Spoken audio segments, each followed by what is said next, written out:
2010 থেকে 2024 সালের মধ্যে জাতীয় জলবায়ু তহবিল বরাদ্দ 2110.6 কোটি টাকা দুর্নীতি হয়েছে বলে প্রতিবেদন প্রকাশ করেছে ট্রান্সপারেন্সি ইন্টারন্যাশনাল বাংলাদেশ টিআইবি। মঙ্গলবার রাজধানীর ধানমন্ডির মাইডাস সেন্টারে বাংলাদেশে জলবায়ু অর্থায়নে সুশাসনের চ্যালেঞ্জ ও উত্তরণের উপায় শীর্ষক গবেষণা প্রতিবেদনে এই তথ্য উঠে আসে। গেল 14 বছরে 891টি প্রকল্প অনুমোদনের ক্ষেত্রে ট্রাস্টি বোর্ড ও কারিগরি কমিটির সদস্যদের যোগসাজশ ও রাজনৈতিক প্রভাবে দুর্নীতি হয়েছে।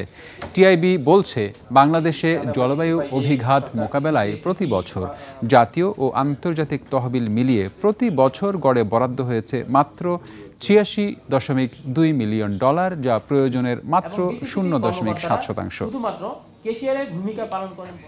জলবায়ু অর্থায়নে বিশাল ধরনের অনিয়ম দুর্নীতি হয়েছে, সুশাসনের ঘাটতি হয়েছে।